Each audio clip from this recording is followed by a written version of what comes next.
la visita del maestro Cristian Rocha. Él es tijuanense y actualmente se encuentra en la Universidad de Vanderbilt estudiando un doctorado en Historia.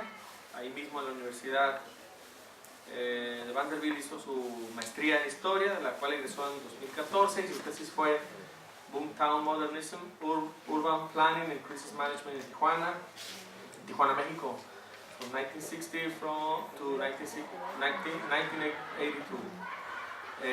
Estudió también su licenciatura en Historia en la Universidad de Berkeley, de la cual se graduó en 2010 con honores, con la tesis No Laughing Matter, Reduced Corrosive Criticism of the Pre-Revolutionary Deficit. Y actualmente se encuentra trabajando su disertación doctoral con el título From Pueblo to City, Urban Planning and Negotiation of the National Space in Tijuana, 1937-1989. Él ha ganado algunos premios, por ejemplo, una certificación de estudios latinoamericanos en la Universidad de Vanderbilt, ¿está correcto? El Provost Graduate Fellowship de la misma universidad, el Honors for General Scholarship de la Universidad of California, Berkeley, 2010. Y bueno, él ha dado algunas conferencias respecto a sus temas de investigación, que bueno, giran en torno a lo que ya se comentaba. Y bueno, pues nos conocimos él y yo hace como un mes en un congreso de historiadores en Chicago, y platicamos ahí, compartimos algunos datos, y coincidió que viene él a hacer trabajo de campo, y le ofrecí que viniera hoy a platicar con ustedes. Entonces, pues sin más preámbulos, los dejo con Cristian. Muchas gracias por asistir, y muchas gracias al doctor López por darme esta oportunidad. Yo no me esperaba venir a Tijuana y dar ninguna presentación. Honestamente es la primera vez que doy una presentación en español. Ya estoy acostumbrado a escribir en inglés, pensar en inglés, ir a todo en inglés. Así que fue un tanto interesante pasarme la noche tratando de traducir todo lo que he hecho al español para darles una presentación hoy. La presentación va a estar dividida más o menos en una porción introductoria donde voy a decir más o menos de qué es la tesis, lo que estoy estudiando.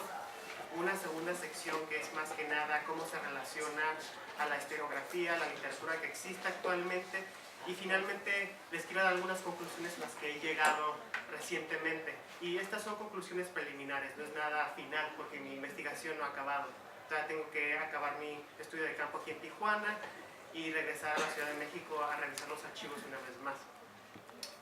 Pero nada más que decirles un poco de cómo empecé este tema, porque mi idea original no era estudiar Tijuana, mi idea original era hacer algo nacional, hacer algo sobre la cultura mexicana, y al final de todo acabé haciendo otra cosa distinta. Yo decía, no voy a trabajar Tijuana, yo viví en Tijuana, quiero hacer algo diferente, pero hay algo sobre ser tijuanense, hay algo sobre haber vivido en Tijuana que te da la idea, ¿sabes qué? A lo mejor debería de estudiar algo sobre Tijuana, debería examinar algo sobre la historia de Tijuana, porque Tijuana en la Academia Americana de Estados Unidos es un tema que no ha sido realmente estudiado, a menos de que sean por algunos antropólogos que estudian cuestiones de pobreza, cuestiones de drogas, cosas así.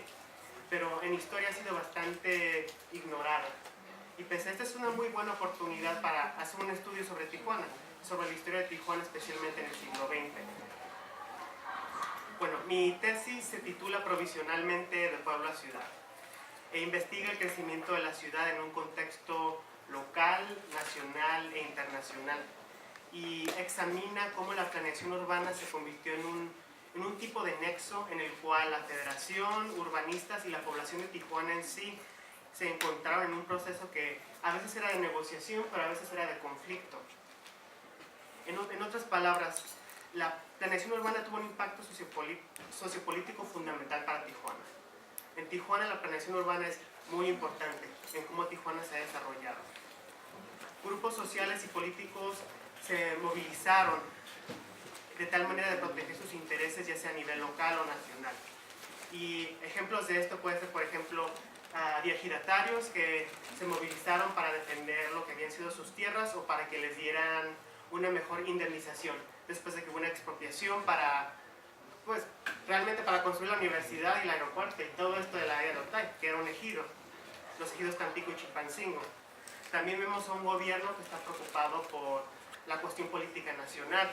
Después, especialmente después de 1968, es un gobierno que tiene una necesidad de tal vez recalcar su legitimidad, y es en esa época cuando vemos los gobiernos de Luis Echeverría Álvarez o de José López Portillo, donde el populismo se hace muy popular y es de que me gasto en esto, esto y el otro y así me los gano.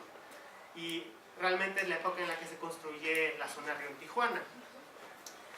También tenemos hombres de negocios que tienen su propia opinión de cómo deberían de limpiar Tijuana, de cómo se debería reconstruir Tijuana, hacer una ciudad modelo en cierta manera.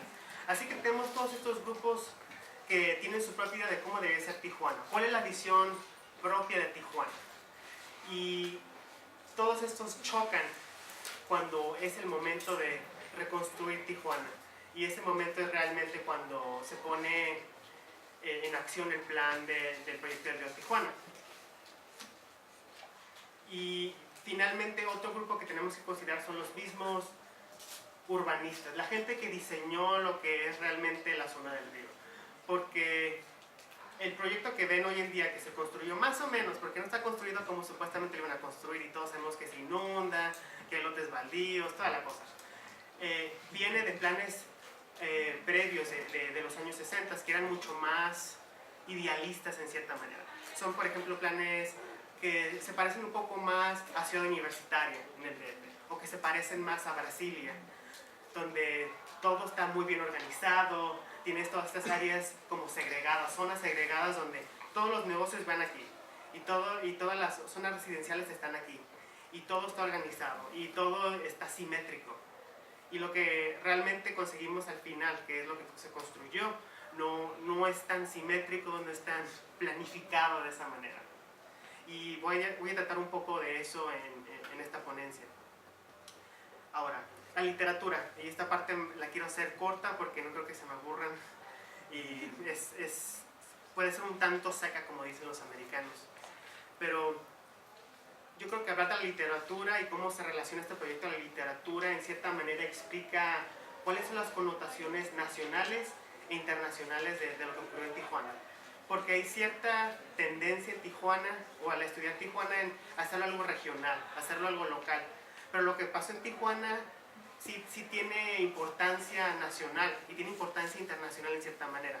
En manera nacional, por ejemplo, podemos pensar en la literatura que se ha estado escribiendo sobre el Estado priista, el régimen priista, especialmente del 40 al 68 y muy recientemente del 68 hasta el 2000. Y fue un tema que estuvo un tanto descuidado y en cierta manera es un reflejo de los archivos, porque si tú vas al archivo al Archivo Nacional de la Nación, por ejemplo, y dices, bueno, quiero hacer un estudio sobre cardenismo, muy bien, o la revolución, muy bien, vas y está todo organizado, está todo puesto a tus pies para que abras y encuentres lo que necesitas. Tú dices, voy a hacer algo sobre el sexenio de Luis Echeverría, pues buena suerte porque eso es lo que yo estoy haciendo. Te dan 10 cajas y te dicen, abre las cajas y lo que encuentres, pues buena suerte. Y ahí estás abriendo caja y caja todos los días y sacas un montón de papeles que no tienen que ver nada con nada. En una sola caja ves planos para un reactor nuclear en Veracruz, los planes para empezar Canal 13, y aparte de vez en cuando encuentras unas peticiones para el presidente. Así que es como quien hizo un juego, casi estar buscando a ver si encuentras algo. Pero lo importante de esta literatura es que la idea original que tenemos es que, bueno, el PRI es fuerte del 40 al 68 y después como que se va desbaratando, ¿no? Hasta el año 2000. Y la gente que ha estudiado del 40 al 68 están diciendo, pues no es cierto, hay muchos matices. El PRI cambia de ideas en cómo se relaciona con ciertos grupos sociales o económicos. Por ejemplo, en un momento al PRI le interesaba mucho lo que venía siendo lo del cine, controlar el cine, pero después pierden la atención, no les importa. Se cambian la televisión es mucho más importante, hay que darle prioridad a la televisión y hay que hacernos amigos con los grupos que están a cargo de la televisión, que es la Televisa. Y por ejemplo en religión lo mismo, cómo fue la relación entre el Estado y la Iglesia, y cambia bastante de 1940 digamos a 1970. Así que estudiar planeación urbana, específicamente en Tijuana, muestra algunos de esos matices, porque el gobierno federal sabía que se tenía que hacer algo en Tijuana. Tijuana había sido, digamos, un problema. Era una ciudad que se inundaba, estaba Cartolandia, había muchísimos problemas, pero nunca hubo el ímpetu de hacer nada. Se hacían planos, pero no se construía nada en verdad. No fue hasta los años 70 que hicieron algo. Así que estudiar la planeación urbana ayuda a examinar las sutilezas del régimen y cómo ha cambiado y cómo cambiaron del 40 al 68 y especialmente el 68 después. Cómo reacciona el gobierno después de lo que pasa en Tlatelolco, después de que hay más problemas políticos, de que hay un desarrollo en la guerrilla mexicana, etcétera, etcétera. Así que, en cierta manera, lo que pasa en Tijuana tiene relación con lo que pasa en la nación, se refleja en ambas maneras. ¿Y qué tal de internacional? ¿Por qué es Tijuana importante en una cuestión internacional? Pues hay un concepto que viene en los años 70 que se llama la ciudad instantánea, que fue creado por Paul Gunther Born cuando él estaba estudiando el origen de la ciudad de San Francisco y la ciudad de Denver. ¿Y qué tienen de común San Francisco y Denver? Que fueron ciudades que habían sido pueblitos, que no eran nada, honestamente, y en una generación se convirtieron en centros urbanos de gran importancia. San Francisco se convirtió en el centro del norte de California, Denver se benefició más que nada por el descubrimiento de oro y de plata en Nevada y en Colorado. Así que estos pueblitos que no eran nada, que eran más pequeños que Tecate, se convierten en ciudades de tamaño, como quien dice, de Tijuana, en 15, 20, 25 años, fue algo extraordinario. Gunther Born, cuando hace este concepto, cuando origina este concepto, también tiene la idea de, bueno, hay dos tipos de ciudades instantáneas, las de San Francisco y Denver, que son como ciudades de auge. Algo pasa y toda la gente se va para allá, se migran para esas ciudades. Pero también hay la ciudad planeada, que viene siendo como Brasilia, como Washington DC, Canberra en Australia, que son ciudades que las construyen de la nada y que tienen un propósito tan importante que se convierten en una ciudad de importancia por cómo fueron diseñadas para ser capitales nacionales. Así que crecen de la nada, pero en una manera más planeada. Pues Tijuana es un caso interesante porque es una ciudad instantánea. Era un pueblito que se convirtió en ciudad en menos de un siglo, definitivamente. Y lo interesante es que ocurrió en el siglo XX más que nada, que es una época en la que tenemos muchas fuentes. Digo, si vas a estudiar San Francisco en el siglo XIX, pues hay menos de qué estudiar, no tenemos los documentos, muchos no han sobrevivido. Pero estudiar Tijuana en el siglo XX es mucho más fácil, tenemos muchas fuentes, tenemos muchos documentos en los archivos, tenemos películas, tenemos periódicos, tenemos de todo. La otra cosa es que Tijuana es en cierta manera un tipo de híbrido cuando hablas de la ciudad instantánea. Sí, es una ciudad de auge. La gente vino a Tijuana por su localización, por donde está localizada. Vino por la prohibición, vino por las oportunidades de estar junto a Estados Unidos, cruzar o no cruzar, lo que sea.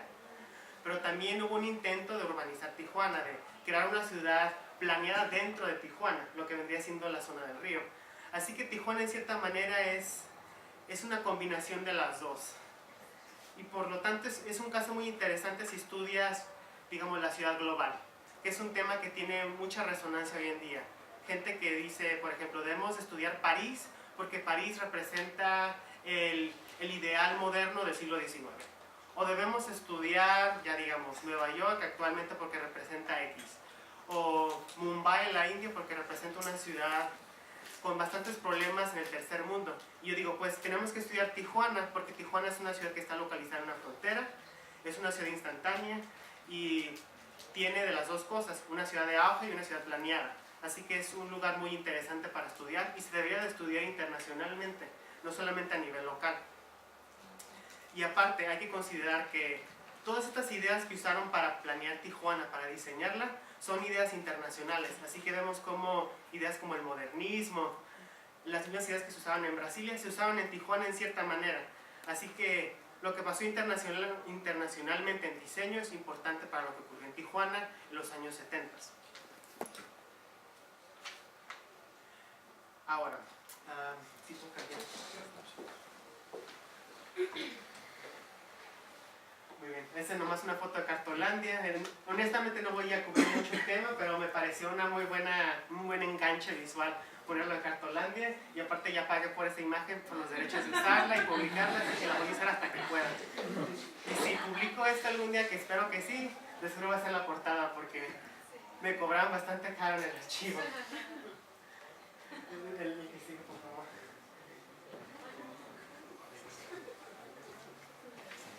Eso nomás un resumen básicamente a lo que me aventé.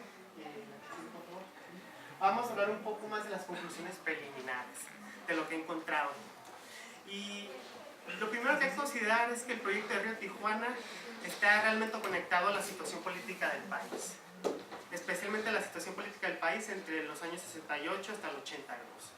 Así que, como ya dije, anteriormente había proyectos anteriores que habían fracasado debido al poco interés de la federación. En los 60 hubo un plan bajo el Programa Nacional Fronterizo que no llegó a ningún lado. Hay unos planos muy bonitos, pero a más de eso no llegaron. En el 72 fue el momento idóneo porque hay un gobierno nacional que tiene un momento bastante difícil, lo está atravesando, y se había tornado hacia el populismo para ganar apoyo. Aún más, hay que considerar quiénes estaban dentro de la administración de Luis Echeverría, que fue cuando se inició el proyecto del Río Tijuana. Pues el secretario de la presidencia era Hugo Cervantes del Río, que había sido gobernador del territorio de Baja California Sur, que tenía inversiones en Tijuana, que tenía inversiones en San Diego, que creo que tenía una casa en San Diego, que recibía peticiones de gente en Baja California y Baja California Sur. Hurgando en su archivo personal uno puede ver todas las peticiones de gente que mandaba desde Tijuana, Mexicali, Ensenada, La Paz, y pedían cosas bastante, pues generalmente bastante específicas. Por ejemplo, mi hijo quiere una beca, tiene buenas calificaciones, pero no nos alcanza, sí nos pueden mandar dinero para que vaya a la escuela, y lo mandaba. Pero cuando recibía peticiones de otras partes del país, pues no les ponía tanta atención, no respondía. Pero si venían de la área de Baja California, o las mandaba el presidente, las respondía, o las mandaba alguien que estaba específicamente a cargo de ayudar a la población de Baja California. Así que tienes a alguien muy importante, muy bien relacionado al presidente, que tiene conexiones muy fuertes a esta región. La otra persona que se debe considerar es el gobernador en turno, Milton Castellanos Everardo, que conocía a Echeverría de hace mucho tiempo. Los dos habían servido juntos bajo el general Sánchez Taboada, así que de conocerse ya se conocían de hace mucho tiempo. No fue de que se conocieron en 1972, un poco antes, y había una relación bastante estrecha entre los dos. Y en cierta manera esa relación ayudó mucho cuando se empezó a construir el proyecto. No sé si sepan de que hubo una cuestión legal sobre la tierra de Tijuana por muchos años. Una compañía inmobiliaria, ICSA, Inmobiliaria Californiana S.A., decía que ellos eran dueños de la tierra donde Tijuana se había construido porque habían comprado, como quien dice, el título de uno de los Argüellos, de los hermanos Argüellos, que eran los originarios de Tijuana, que construyeron la ciudad, que eran los dueños originales de estas tierras, y que no había aceptado lo que había ofrecido el gobierno federal hacia los años 20. Así que por muchos años hubo muchos problemas porque la tierra legalmente no era de Tijuana, no era del Estado, era de esta compañía según la Suprema Corte, porque el caso llegó hasta la Suprema Corte. Así que cuando era hora de construir algo y de arreglar la cuestión, el gobernador le pidió a Echeverría que fuera intermediario.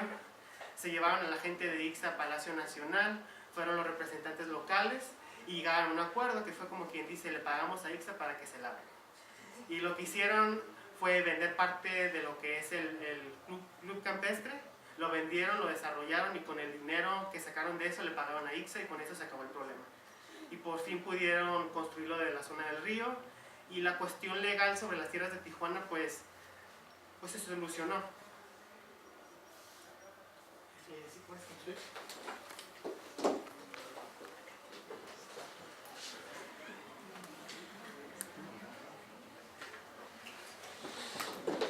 Y ese nomás es un documento, una de las peticiones, no sabía qué poner en ese diapositivo, y dije, bueno, pongo una de las los documentos de las peticiones que llegaron de Tijuana a la federación.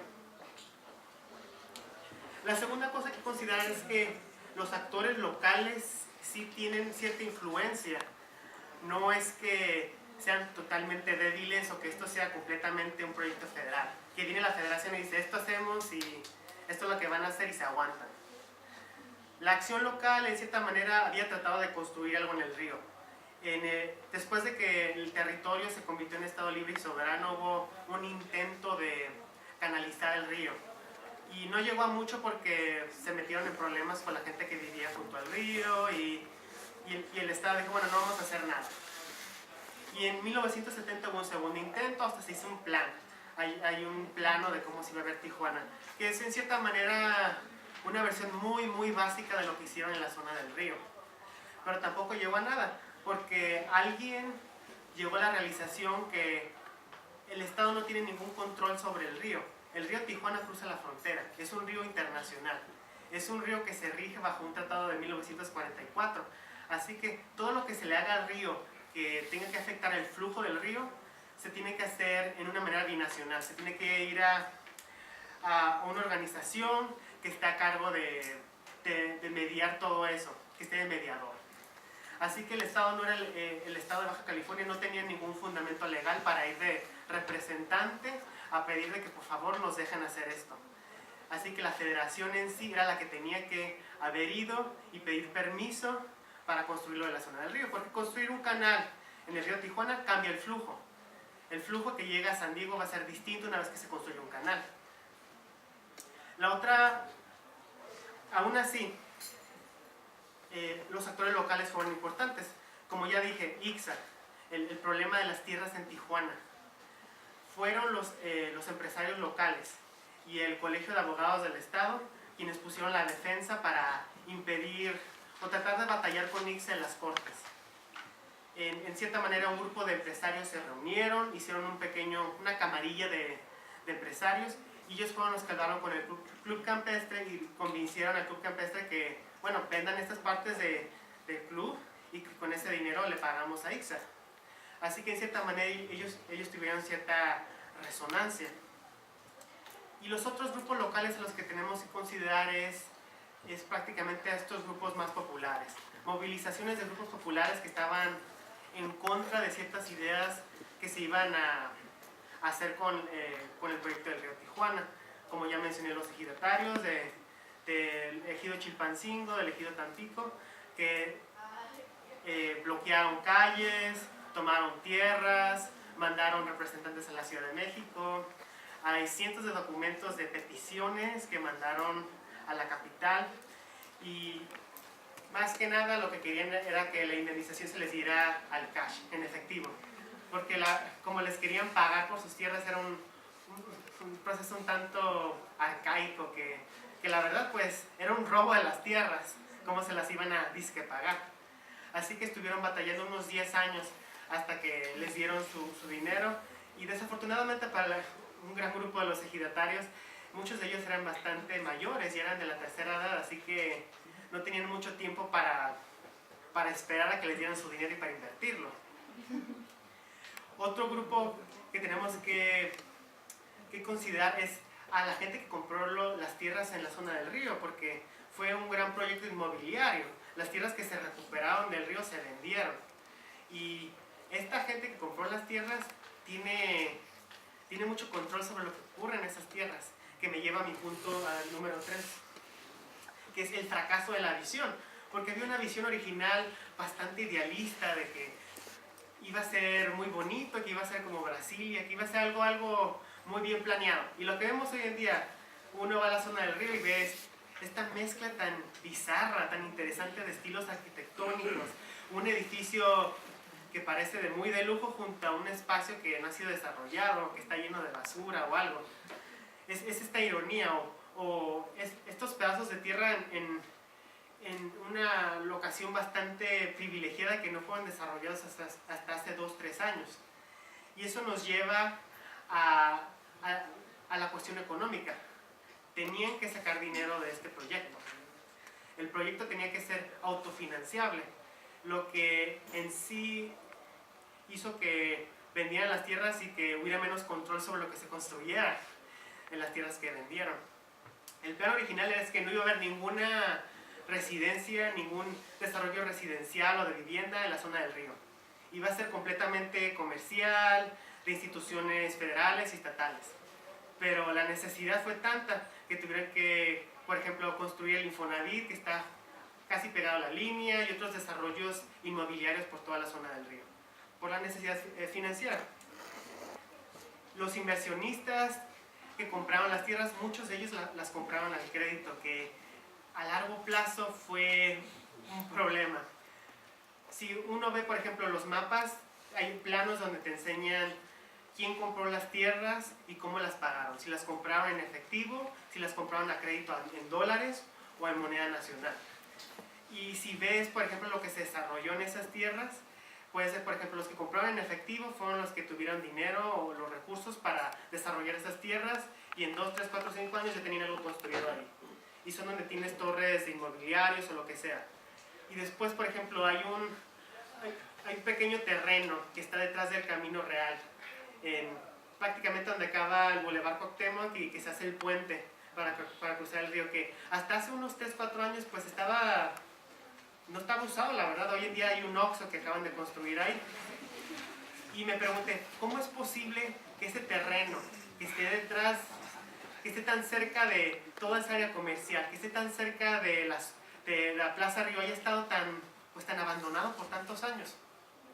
Entonces me puse a ver los documentos y los contratos y descubrí, bueno, pagaron a crédito, denominado en dólares para acabarla, y luego le empiezas a pensar, bueno, en dólares, y el 82, y la nacionalización de los bancos, y cuando tienes cuentas en bancos te las hacen en pesos, pues iba a estar difícil desarrollar algo de esa manera. Ves otro lote que está a 3 lotes de ahí, donde hay como una torre de condominios. Esa gente que lo compró en efectivo. Así que no tenían ningún problema y pudieron invertir todo. Así que ciertas diferencias de cómo se desarrolló la zona del río fue por quién compró, qué los dejaron que hicieran y qué dinero tenían para desarrollar los terrenos que compraron. Y para acabarla, muchos de los que compraron terrenos debían bastante para 1981. Resulta que 7 de los compradores debían más de 50 meses de pagos. Así que prácticamente no habían pagado ni un solo mes desde que habían comprado las tierras. Ya para el 82 ya le debían al gobierno porque el gobierno nacionalizó los bancos. Así que en esta parte eso explica el desarrollo tan improvisado y tan desigual que hay de la zona del río. Y la ironía en cierta manera es que, sacrificaron esta visión, le vendieron a quien quiso comprar, dejaron que hicieran lo que hicieran porque supuestamente iban a recuperar lo que habían invertido en canalizar, en poner las calles, electrificar, etc. Pero al final de cuentas no lo recuperaron completamente. Uno de los problemas fue que habían dejado tantos terrenos para el Estado o para la Federación que esos terrenos no los pudieron vender. Es donde está el Palacio Municipal, el Palacio de Gobierno, el CREA, el SECUT, todos esos, de ahí no sacaron ni un quinto. Así que de ahí le bajas esos terrenos y pierdes cierta recuperación. Y lo que habían invertido originalmente y lo que siguieron invirtiendo para taponar, para poner un tapón al proyecto, porque seguía teniendo problemas de inundaciones que aún siguen, honestamente, resulta que nunca sacaron la inversión, nunca la recuperaron. Así que para 1981 se avientan los pasivos, todo lo que debía el proyecto, que era bastante, a lo que en esa época era el INDECO, que también desarrolló prácticamente lo que viene siendo alrededor de la universidad. Eso fue conseguido por el INDECO. Y se dice, bueno, esto se perdió y pues buena suerte, no vamos a recuperar a mediano plazo y a ver qué pasa. Desafortunadamente para ellos, las cosas iban a poner muchísimo peor en 1982, que me lleva a mi último punto preliminar, que es el que hay hasta ahora más interesante. La crisis del 82 es mucho más importante y debería ser mucho más estudiada que la crisis del 68. Y en esto es casi como decir blasfemia para cierta gente que estudia el 68, que estudia la historia de México en los años 60 y 70. porque tenemos las imágenes del 2 de octubre, si hoy en día hasta podemos pensar en lo que ha ocurrido en Guerrero y nos hace pensar del 2 de octubre, pero la crisis del 82 fue una crisis muchísimo más importante en muchas maneras. Es cierto, la crisis del 68 causó un clima político que en cierta manera hizo posible la zona del río, que hizo posible que desarrollaran Tijuana como la desarrollaron y que impuso que el gobierno gastara más de lo que tenía por 2 sexenios. Se construyó de todo, se compró todo, había paraestatales para todo, había créditos, había lo que sea, todo había, todo se gastó, todo lo que había. Pero el estudio del proyecto Tijuana demuestra que si el 68 construyó la zona del río, en cierta manera el 82 la mató, o siquiera la visión original, porque ya no hay dinero. Aún en el 80-81, José López Portillo estaba empujando a que las autoridades estuvieran invirtiendo más dinero en construir puentes para la segunda, la tercera etapa del río Tijuana, que no sé si uno recuerda de cuando era más pequeño, la tercera etapa del río Tijuana realmente no se construyó hasta muy recientemente. Yo también me acuerdo de la tercera etapa cuando todavía no habían hecho ni el Costco, que era tierra, no fue hasta muy reciente, pero el plan original era hacer la segunda y tercera etapa igual que la primera etapa, pero se acabó el dinero, no había dinero, el país se fue a bancarrota. Y el 82 es prácticamente lo que mata toda esta estrategia populista de comprar a la población. Y es entonces cuando el control del gobierno federal, de lo que le dicen la Pax priista, se empieza a hacer un poco más débil. Empiezan a hacer reformas de mercado, hay grupos que se enojan más, llegan a la conclusión de que si no podemos controlar políticamente, tal vez si les damos un espacio electoral, con eso se contentan. Y eso es lo que lleva gradualmente a lo que ocurre hasta el año 2000. Y creo que lo más representativo de la crisis del 82 aquí en Tijuana fue el Secut. Digo, a todo el mundo creo que nos llevan al Secut cuando íbamos a la primaria, a la secundaria. Siempre, cualquier oportunidad era para ir al Secut. Que es lo más barato que te lleven de paseo, porque es cultural, porque ya saben. Y no es que odie el Secut, porque el Secut una vez me gané algo en el Secut y no me acuerdo cuántos pesos para comprarme los libros que quería y supuestamente tenía que regresarlos, pero ya después me los quedé, pero muchas gracias Secut, los libros me sirvieron mucho, muy interesantes. Y decían bailables del Día de las Madres y toda la cosa. Pero cuando se construyó el Secut era un gran proyecto, era un proyecto presidencial. La primera dama tenía este programa que se llama Fonapaz, que era para inculcar la cultura, la convivencia social, etc. Y el Centro Cultural General inicialmente se le llamaba el Centro Fonapaz, porque era parte del Fonapaz. Bueno, se construye, se gasta lo que se tiene que gastar, y en 1982 se inaugura. Viene el presidente, se hace la fiesta, típica fiesta presidencial. Cuando viene el presidente en esa época, todos aparecen, la prensa, todos felices. Bravo presidente por hacer esto, bravo por esto, Tijuana ya crece, Tijuana se moderniza, hay cultura en Tijuana, sí, muy bonito. Llega la siguiente administración y dicen, pues este proyecto no era de nosotros, el país no está muy bien que digamos, cortamos el dinero y pues buena suerte. Y al final prácticamente arrojan el Secut hacia las autoridades locales y estatales. Así que este gran símbolo federal acaba realmente bajo un control más estatal y local. Así que esto me lleva a la conclusión final que tengo, que es prácticamente sobre la importancia de un estudio sobre Tijuana y por qué quiero empujar a que a Tijuana se le dé un vistazo en la historia. Y no nada más de una perspectiva local, una perspectiva regional, porque Tijuana tiene un gran potencial como un sitio de estudio histórico nacional e internacional. Y Tijuana ha estado descuidado, y no solamente en materia política, como ha sido descuidado desde la Ciudad de México, o económicamente igual, pero también ha estado descuidado por la Academia Mexicana y especialmente por la Academia Norteamericana. Tijuana es prácticamente, cuando quieres hablar de Tijuana, hablas de Burricebra, hablas de la prohibición, hablas de la revolución de los años 20, de los años 30, hablas del casino, y si no hablas de inmigrantes o hablas de las drogas. Eso es Tijuana. y hay más espacio para desarrollar el tema de Tijuana. No sé exactamente cuáles sean sus planes profesionales, no sé de qué vayan a escribir su tesis, pero yo creo que Tijuana es un muy buen tema, especialmente a nivel nacional, y creo que es hora de que se empuje una perspectiva nacional e internacional cuando se estudie en Tijuana. Así que muchas gracias y quiero agradecerles por su atención.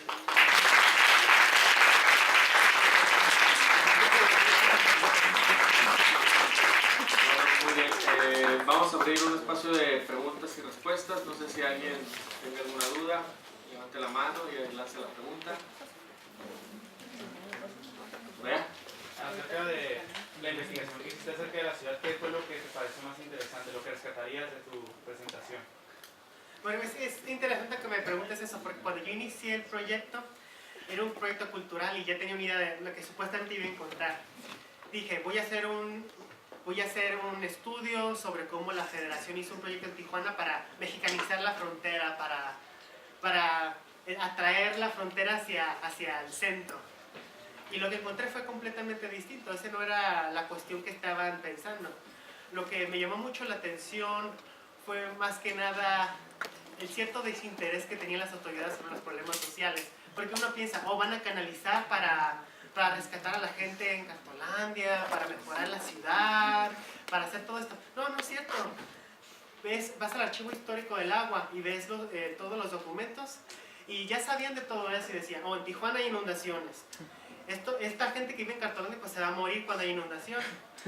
Pues hay muchos problemas porque agentes federales están vendiendo permisos ilegales en la zona del río. No había interés, la verdad. Ya sabían, pero no hacían nada. Lo interesante es que las condiciones políticas nacionales fueron las que causaron que hicieran algo en Tijuana. Así que Tijuana, aun cuando fue este lugar en el que construyeron algo, quisieron construir algo, siempre fue secundario a las razones por las cuales la hicieron. Así que eso fue lo que me pareció más interesante. Tijuana nunca fue el protagonista de lo que hicieron. Solo fue donde supuestamente iban a crear una solución política. Que encontraron más problemas en Tijuana cuando lo quisieron hacer, eso ya fue otra cuestión. ¿Alguien más? ¿Dudas? ¿Preguntas? ¿Nadie? ¿Sin miedo? Sí, respecto a las compras del canal, cuando compraron esos terrenos, principalmente lo compraba la Federación, ¿no? Lo compró la Federación o el Estado, porque creo que era la gobernatura de Braulio Maldonado. Entonces,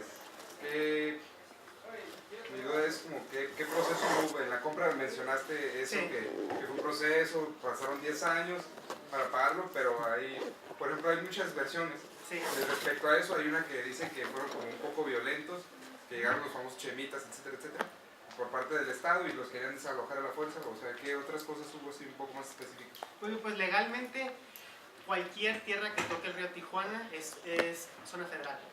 Así que en cierta manera uno de los grandes problemas que tenían es que no sabían dónde empezaba y acababa la zona federal. Porque el río Tijuana, pues si hoy en día uno va al canal, pues no hay nada.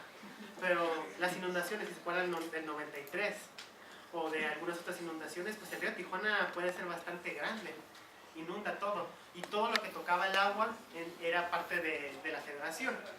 Y la gente que vivía en esas áreas que eran los bancos del río Tijuana, en el estero del río Tijuana, aun si el río estaba muy pequeño y no lo tocaba, era zona federal. Así que estaban viviendo ilegalmente en esa área.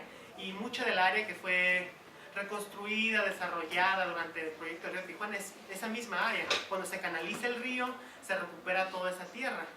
Así que esa tierra que supuestamente ya era federal, se usa para el desarrollo. Que hubo violencia para desalojar a la gente que vivía ahí, desafortunadamente, y sí. Y muchos de ellos habían comprado permisos que ellos creían que eran legales, porque agentes del Estado, bueno, de la Nación y del Estado, habían vendido permisos bajo la idea de que, si compras el permiso, que es una mordida realmente, puedes vivir aquí. Pero no era cierto, no estaban autorizados legalmente para hacer eso. Así que esta es una cuestión bastante gris, que sigue ocurriendo, digo. Por ejemplo, hace una semana leí sobre el nuevo desarrollo para el aeropuerto de la Ciudad de México que van a construir en Texcoco. hay gente que están desalojando y la gente dice, bueno, no sabíamos que era la federación este terreno, pero a nosotros nos habían vendido estos terrenos supuestamente y tenemos todos estos permisos y tenemos todas esas escrituras que técnicamente no son legales, pero ellos habían pagado por estar ahí.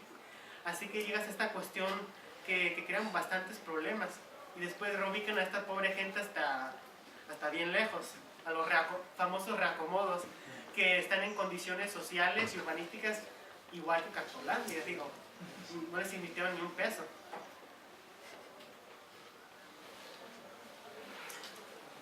¿Alguien más? La una, dos. A ver, ¿Hubo Fabián. alguna cifra de muertos en Cartolandia por alguna inundación o algún tipo de catástrofe de esa índole?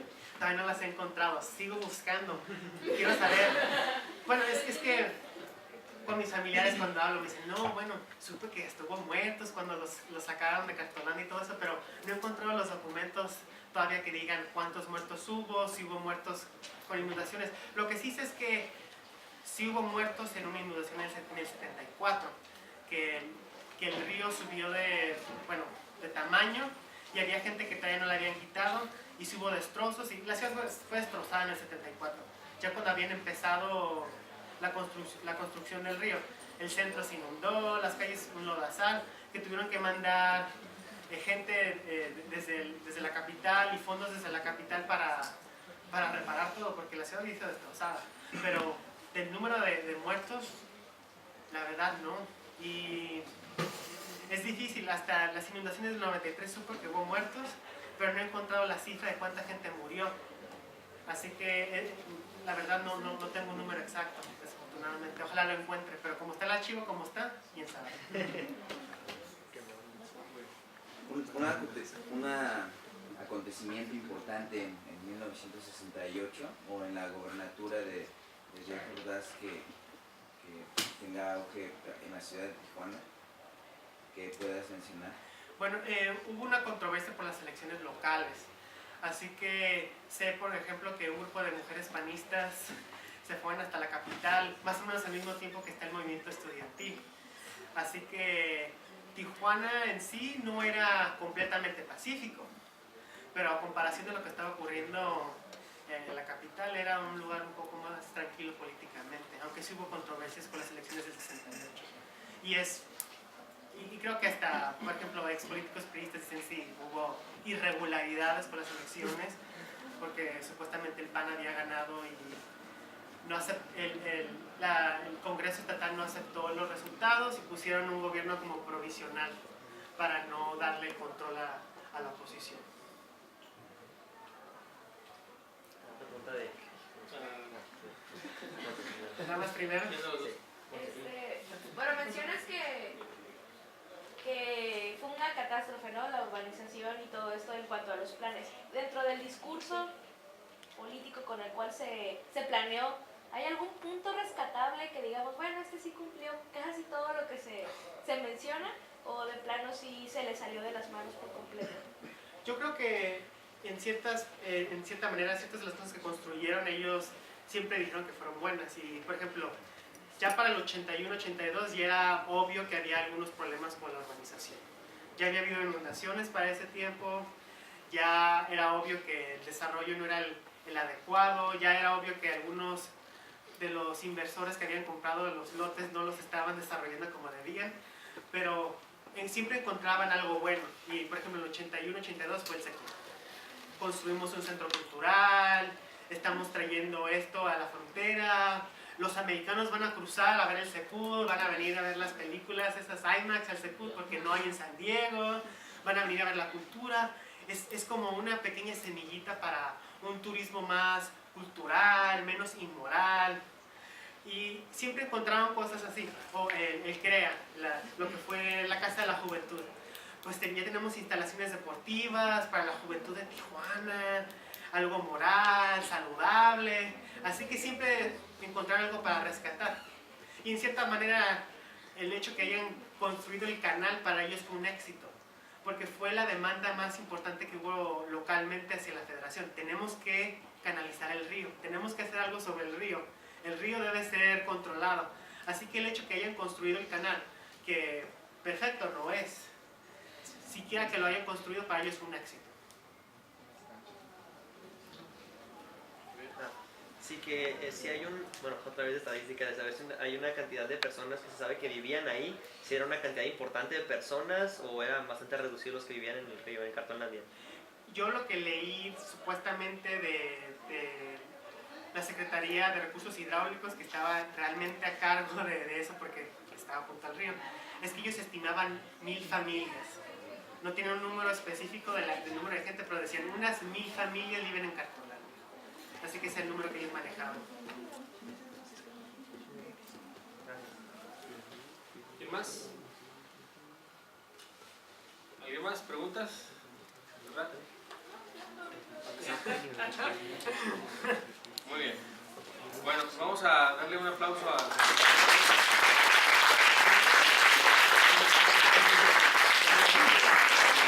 Y voy a permitir dar lectura de una constancia que le vamos a entregar. Universidad Autónoma de California otorga la presente constancia al maestro Cristian Rocha Cuevas por impartir la conferencia titulada De Pueblo Ciudad, Planeación Urbana y la negociación del espacio en Tijuana, 1937-1989, llevada a cabo el 17 de octubre del 2014 en la Sala Bien Piñera de la Facultad de Humanidades y Sociales en el marco del Mes de las Humanidades por la Organización Plena del Hombre, firma el doctor Héctor Jaime Macías.